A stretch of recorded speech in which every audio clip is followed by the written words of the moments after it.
Welcome back to the Play-by-Play Podcast YouTube channel. We're on today's episode doing something a little bit different. Now, previously on the channel, we have done redrafts of older drafts. We did, I believe, 2013 and the 2015 redrafts. But today, we're doing a 2025 redraft as we're looking at this year's rookie class so far, about 6 to 7 games within the season and how they are performing. Now, a few disclaimers before we go in and start this.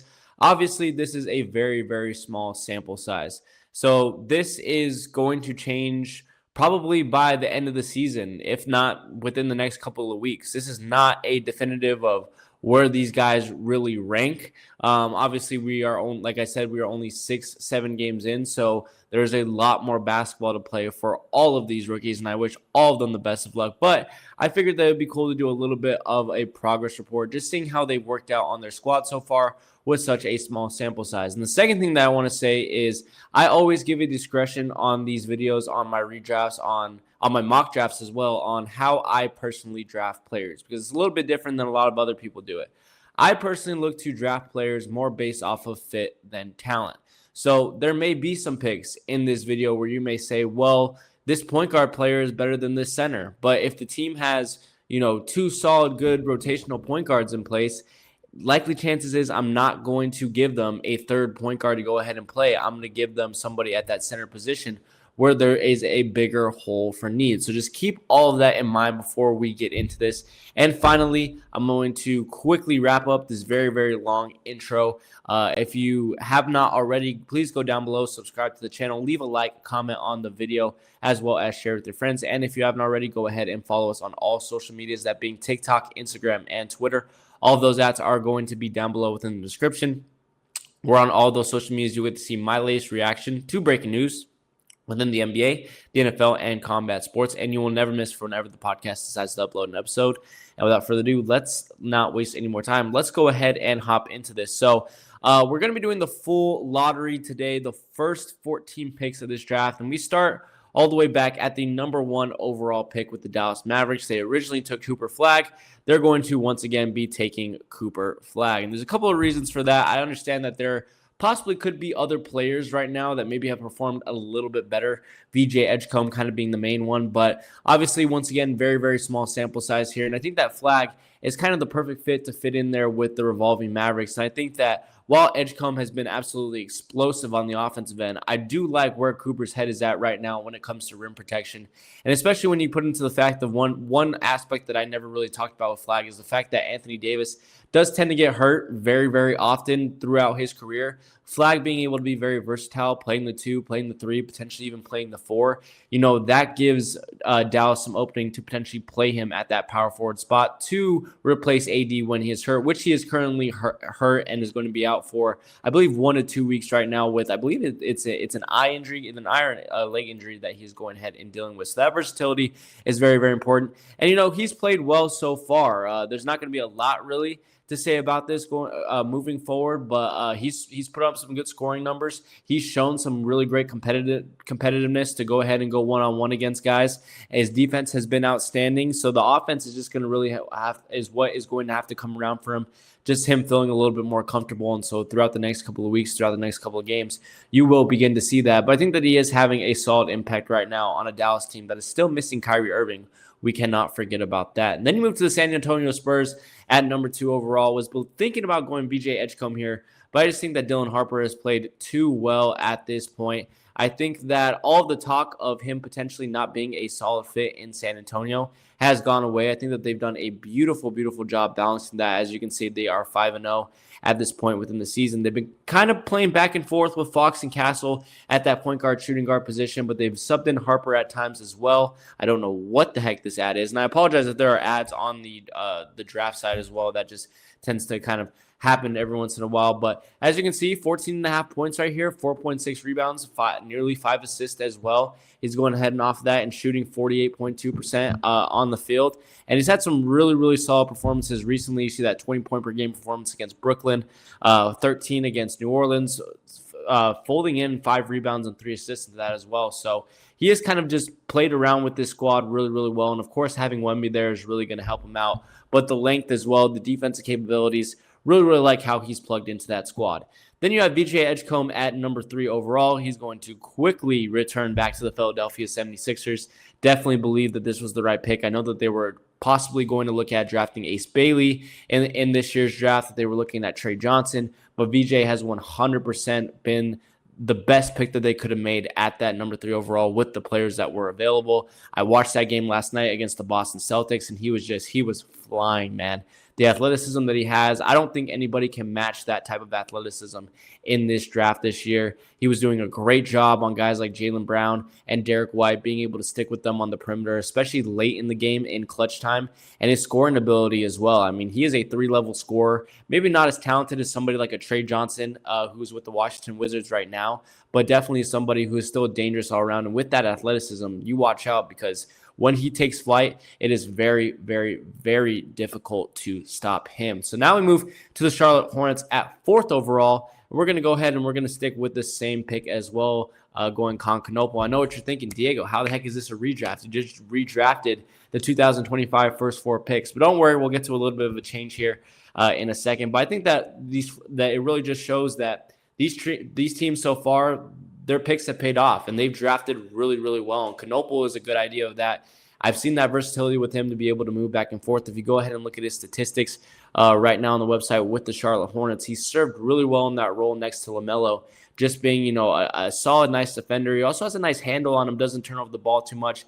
And, of course, the highlight for him right there is that 50% from the field. Also, 14 points per game. Also been putting in some good rebounding numbers with 4, but 20 points against Washington, 19 against Miami. You look at that 3-point percentage, 55%, 50%. So he's hitting at a high number that we saw at Duke, and he's also putting shots up, and he's being very, very confident with the ball, which you really do like to see, and so hopefully he can continue that. That first game, that one game against Orlando was a little bit shaky, but I believe that was his debut night, so obviously debut nights don't always go to plan. For a lot of rookies, it takes a little bit of time to adjust, and I think that he's been doing just a fine job with that. But now that you've been waiting for this draft to kind of, pick up a little bit and for us to finally get a change, this is going to be the first big change right here, because Ace Bailey obviously went 5th overall to the Utah Jazz in the 2025 draft. That's obviously a pick that at this moment hasn't necessarily worked out well for them. Not only was there prior to the start of the season, there was some disgruntlement there, some negative emotions of being in Utah, but he also just hasn't been very efficient in these first couple of games. So you're going to see that throughout this draft. He's going to, not to spoil things a little bit, but he's going to drop a little bit further down this draft board than maybe he would like. But one guy that is going to be rising quickly up this, and I have going at 5th overall, is Cedric Coward out of Washington State. And he, in my opinion, is going to be one of the most interesting stories in about 5 to 10 years if he continues to play the way that he is playing for Memphis right now. Because you look at this dude, and he was a guy who dealt with injuries over at Washington State, still had a really, really great season, but people just didn't have enough tape about him. And so as he was going through workouts, I remember him being like a late 2nd round pick. Then later on, he was going early 2nd round. Then there were some mock drafts having him leaking into the 1st round. And then, the Grizzlies go out and they end up picking him, I believe. Did they pick him with the lottery pick? I think that they traded up and picked him with the lottery pick within this, if not just outside of it. He went much earlier than a lot of people expected, but it has paid off for Memphis, who, was needing a shooting guard to fill in because they traded away Desmond Bane.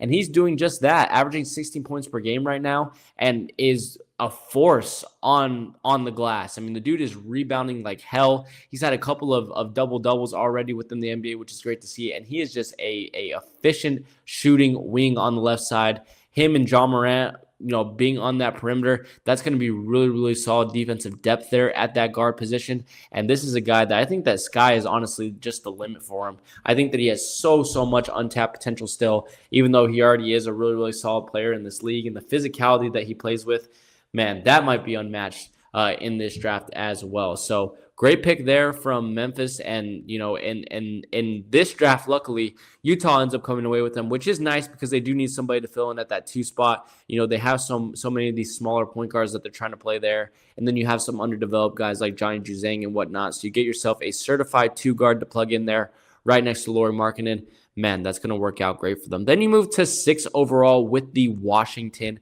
Wizards. They went ahead and picked Trey Johnson in this draft. And I don't mind that pick whatsoever from Washington. I do think that Trey has performed very well, and he has shown some of that scoring. But if you really take a look at their depth chart here with the Washington Wizards, especially with them giving away Malcolm Brogdon and Brogdon eventually retiring, which was a very big time surprise retirement, and you go ahead and take a look at that point guard position. I mean, CJ McCollum, he's not really a natural point guard. Bub Carrington, I like, but he's just, to me, not going to be starting caliber. I think that in a couple of years, he's going to be like a Tyus Jones. Like, he's going to be your stereotypical backup point guard that you're going to want on your squad. But I don't think that he's really starting caliber. And I even think that a guy like Keyshawn George at 6'8" is not somebody that you should have at your two guard position. So I definitely think that we need to go ahead and target that point guard. And what better point guard to go out and target than Jeremiah Fears at 6 overall for the Washington Wizards. The dude, I'm going to be honest, he was one of my favorite players coming into this draft out of Oklahoma, but he was also somebody that I was really, really worried about because I just wasn't sure if his aggressive game was really going to translate very well, and I thought that he was going to have some shooting deficiencies. But 46% from the field, 13 points per game. I mean, the dude is doing a hell of a job right now. And yes, that three-point percentage is really low, but that is not one of his strengths that we're coming into this draft. And so for him to be able to put up these type of numbers, like 21 points against Denver, that's huge. 17 points against Memphis, who we just mentioned. He was going up against guys like Cedric Howard. That's huge as well. And he's doing it without a established three-point shot. You know, that's really, really important. And so for Washington, especially a Washington team that has a younger, needed to develop center in Alex Sarr, putting Jeremiah Fears and Alex Sarr into a pick and roll, man, that would have been dangerous for them. And then adding in the scoring that guys like Keyshawn George and Chris Middleton have been bringing in, CJ McCollum at that shooting guard position, they would be filled. They would literally have their full 5-man roster across that court, and it would be amazing. So really, really happy to see Fears and his performance so far, and I think that he's going to be a dangerous point guard, especially if he can go out and begin to develop that three-point shot. And then we return to the New Orleans Pelicans with the 7th pick. And this is a little bit of an interesting one to look at because obviously now Fears is off the table. You have somebody in Trey Johnson at that center position, but you also could potentially look at still filling in at the center. You have Yves Missi there, but they have been getting some work out of Derek Queen, 8 points per game, 43.8% from the field, and had, a solid performance against Wemby in their overtime loss with 15 points. Not really too active on the rebound game. The real big time problem for Queen, I think, right now has been his ability to really go out and hit the three-point shot consistently. He hasn't even shot one this season. Doesn't even look like he has shot one. Oh no, there it is, regular season total. I'm not sure why I'm looking up right there. 0 for 3 so far on the year. So that three-point definitely has not translated very well. So I think, if you're New Orleans, if we go ahead and take a look back at their depth chart, which we are going to go back and forth here a little bit. So I'm sorry if I'm transitioning a little bit too quickly for you. But you have, obviously, we'll have to take Fears out of this equation right now. You'd have Jay Poole. You'd have Jose Alvarado in there. Trey Murphy at the shooting guard position. You would like to move a couple of these guys a little bit further down, especially Herb Jones playing in a more small ball 4 look would be pretty impressive. So I think that overall you're going to want to look for a little bit more scoring. I think that Trey Johnson definitely puts that in. He's been doing work on Washington so far, and his length as well. I think the real big-time negative that I had for him really going into the season was his big-time, his lack of athleticism at some points within this, and I definitely don't think that you can really complain with it so far. Again, we'll have to see how that turns out, but so far it has really it has translated well, and his scoring has just been electric. So like that pick there. Then we get across the halfway point. I told you that we were going to go quick through this. Didn't want to spend too much time on every player just because there is such a small sample size. And we arrive at the Brooklyn Nets at the 8th overall pick. And some people might not like this. They might think, oh, well, he hasn't performed as well as so many of these other rookies. And I would agree with that. I think that Ace Bailey has not performed as well as maybe even like a Kaman Maluak, who on the offensive end hasn't performed very well. Like a Derek Queen, like a Colin Murray Boyles. If you look a little bit further down, like a Jace Richardson or Asanua or whatnot, or even a Hugo Gonzalez, who's been getting, some really solid playing time on the Boston Celtics.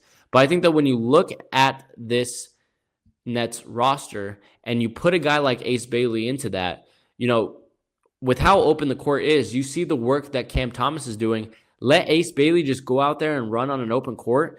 Imagine the scoring numbers that he's going to be putting out on an open floor. I mean, I understand that they have Igor Demon, and Igor hasn't been awful for them, has been a little bit lower on the scoring numbers than you would originally like him. But putting Ace Bailey on the open floor combined with Cam Thomas's scoring, those two guys on the defensive end as well, especially Ace Bailey with his big time length, that could be the key to unlocking that guy's potential and getting his confidence up a little bit, which I think at this point has been a little bit hurt, especially with so many of the deficiencies that he's had within the shooting department. So plug him into that Brooklyn Nets team. I mean, sky would be the limit for him, which is how open the floor is there. Then you go to the 9th overall pick with the Toronto Raptors, and I'm surprised that I'm actually going to be keeping the exact same pick that they took, and that's Colin Murray-Boyles at 9th overall. I wasn't huge on him and Asanuo, just because there are so many shooting deficiencies with those two, as I'm trying to find the Raptors right here. But he has actually plugged pretty nicely into this lineup. And if you take a look at it, 9.5 points. The rebounding numbers aren't great, but he's put up some scoring days. Obviously, a couple of days ago against the Mavs, as I'm checking my battery percentage at 14%, so it looks like we're going to be okay. But obviously, a rough scoring night against the Mavs the other night, but 19 points against the San Antonio Spurs. He put up 13 against Houston. He has been active on the scoring numbers, which has been a little bit surprising right there. And that is really what I think Toronto truly needed. I mean, outside of a guy like Scotty Barnes, you weren't getting massive production out of RJ Barrett. And that's why they went ahead and they got Brandon Ingram going into this season. So now you get Colin Murray-Boyles, and now you've gone from a purely defensive team to a team where you have some high-level scoring out there with Colin Murray-Boyles backing you up at the power forward position, which also gives you depth there for Scotty Barnes. So I've enjoyed him there at that spot, and I'm looking forward to see what he can continue to do, and if he can just become a little bit more active on the boards there. And if he can, he could be a double-double machine for sure over there in Toronto. Now we look 10th overall with the Phoenix Suns. They obviously had Kaman Maluak at this spot, I believe. I'm hesitant to go there just because I know that there have been better performances out of other centers. Derek Queen has definitely been a little bit better on the offensive end. Ryan Kalkbrenner, who you'll see me mention over the next couple of over these last 4 picks to go out and get. But we're going to stick with Kaman Maluak. Again, I know that the offensive numbers aren't sexy by any means. They don't stick out to you a ton. But I think that he's done a really, really great job at still anchoring this Suns defense and trying to still keep them into games along with Mark Williams. Where is he at right now? I think that he's hurt or something. Oh no, ESPN just stupidly has him all the way down the lineup. So yeah, you can see the splits aren't going to be great. Or not the splits, I apologize. The statistics aren't going to be great. Right, 2 points per game. The rebounding numbers aren't very high. To note, he has only played 3 games. I think that he was dealing with a little bit of injury coming into the season, but I still think that this is the guy that you are going to want at that backup center position to be able to go out and protect the rim. He's gotten a block against the Clippers. He's gotten a block against the Utah Jazz. And again, this is such a small sample size, and especially for him only being 3 games in, it's really a small sample size. So there's so much more time for him to get in there. It just needs a little bit more time. Then the 11th pick with the Portland Trailblazers, they traded back. So I actually remember this now that I'm thinking about it. So this was the trade for Cedric Coward. So this is technically the Grizzlies pick here. So just to go ahead and think about that, because this was they then drafted Hassan Young with the 16th or 17th overall pick, I believe, which was a major surprise. So this is technically Memphis's pick. So I'm going to go through this like this is Memphis's pick. And with that being in mind, they do need a perimeter guy. I see Kasparis there, but he hasn't gotten any playing time on Houston, so we don't really know where he's at. Liam McNeely there. There's not a lot of big-time guys here. And just taking a look at Portland's roster, we know their depth that they have at the guard position. Obviously, with guys like Drew Holiday, Shaedon Sharp, Caleb Love, even rookie right there. So, but even down low, Denny Avdija, Donovan Clingan, and whatnot, Robert Williams, Young Hassan, who obviously we're kind of disregarding right now. Or what am I doing? I'm not looking at the Trailblazers. I doubled back on myself there. I apologize, guys. We're looking at the Memphis Grizzlies here. So this is without Cedric Coward. And so you have Morant, who's on a suspension. KCP's in there. Jalen Wells, who has been doing great. Santi Aldama, Jock Landau, Jaren Jackson Jr. So definitely think that you do need to look towards that guard position. So I'm going to give them Igor Demon here Again, not a guy that has had, major performances for the Brooklyn Nets so far, but I think that he is really coming into his own on what they had originally planned for him, which is to kind of be a double-double type guy, bringing that European type of plays. We see Demon here. Ben Raff has surprisingly gotten a lot of playing time, but 7.5 points, 2.5 assists, 14 points against the Charlotte Hornets, which was pretty impressive. You see a couple of these high assist numbers. You have 4 here. And with that size as well, he is able to impose himself on the board. So you see a 6 rebound game there against Cleveland. So I think that would plug in well, especially, while John Morant is on suspension right now for the Grizzlies. He would have plugged in well right there for them had this been the original draft. And, set aside that when John Morant comes back, he could then plug in at the shooting guard position as well. He had solid shooting numbers. He had some really, really good height. And I believe 6'8", 6'9". So definitely a 1-2 combo guard type of guy. Definitely could plug in there. Bulls at 12th overall. They originally drafted Noah Asenge. Asenge has yet to play a game for them at this moment. And while I would absolutely love, as this is last year's roster, this is not their current depth chart, but as much as I would love to give them a center, Jalen Smith and Nikola Vucevic have actually been performing well at the center position here, especially Vuce really turned back the clock. I watched their game last night against the New York Knicks as well and showed some revival of some athleticism, driving off of the perimeter and hitting tough layups and whatnot. So I definitely think that we're just going to stick with Asenge here. It's kind of the cop-out pick, I know, but when you haven't seen a guy play yet, it's really difficult to kind of just not give him a chance right there, right? You have to plug him in there, see how he plays. And I think with how the Bulls have been able to utilize a lot of their similar playing small forwards like Isaac Okoro, like Patrick Williams, like Matas Buzelis, that they could actually get a lot out of Asenge right here, especially at a backup power forward position behind Patrick Williams, and maybe even form to what they believe Patrick Williams was going to be, which is more of that Kawhi Leonard, a long wingspan, tough defensive guy on the boards, who was able to score you 10 points per game, or at least that's how Kawhi was early on in his Spurs career as a rookie. That could be something. And so it's all going to be about how the Bulls develop him and how he looks coming into his first couple of games. But so far, with how they've been looking with Matas, with Okoro, and with Pat Williams, that's a guy that you definitely could turn into a solid talent with the incredibly high ceiling that he has. 13th overall pick to the Hawks. I don't think that the Hawks had this pick either. I think that they might have traded out a bit. I'm trying to think. You know what? For accuracy sake, we're going to take a look at this. And it might be a little bit embarrassing, guys, but I don't remember. Yeah, so this was traded to the Pelicans. So this is the Pelicans pick right here. So the Pelicans, yeah, they actually got they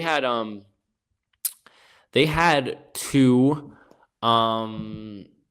wow, I just had a brain fart. They had 2 lottery picks. That's what I completely forgot. I completely spaced out. So this is the Pelicans right here. So we had Trey Johnson, I believe, was originally the other pick that they had. And I'm just going to make this easy right here. I'm going to go ahead and take Derek Queen. I think that center position is still going to be a big-time need, especially with Misi not being, the greatest offensive-minded center. So you have Queen in there. Again, the shot is going to come. It's going to be there for him, I promise. But to have Queen there, he could even play next to Misi with some of that smaller size and athleticism that he shows. The defense just has to get there, and the shot has to improve and become more efficient. That is going to come with more time of just getting comfortable within this league. My computer is about to die, so hopefully I don't go black on you guys. So we'll go ahead and wrap up this video right here with the 14th overall pick. This was I don't think that the Spurs kept this either, but I'm going to actually play this like the Spurs did because I am the host and I make the rules, because I want to make this pick for them because I really thought that they could have utilized a backup center. And I just think that Ryan Kalkbrenner there for them would have been perfect. He is playing so well in that starting center position for the Charlotte Hornets right now, just being a rim protector on both the offensive and defense side. I mean, he just works so well around the rim. He's done a really great job in the pick and roll with LaMelo and his ability to find him with that 7'1" height. So he's shown his mobility and whatnot. I really like the introduction that he's had into the league. So here is, the 2025 redraft for the lottery. Not a ton changed. First 4 picks are the same. Then you have 1, 2, 3, 4 straight picks that ended up changing with Coward, Fears, Johnson, and Bailey.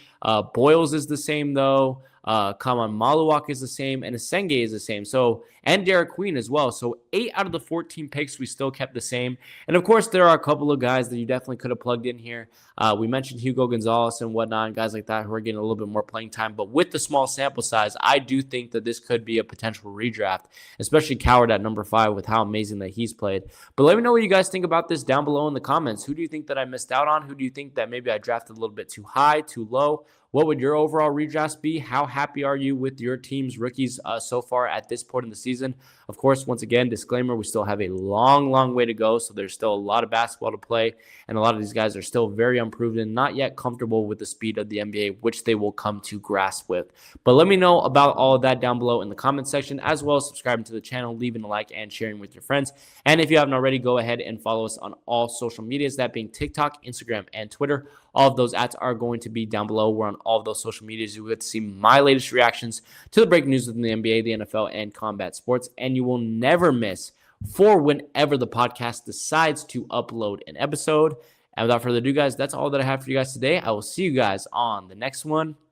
I hope that you guys had an amazing Halloween and that you guys enjoy the rest of your weekend. And peace.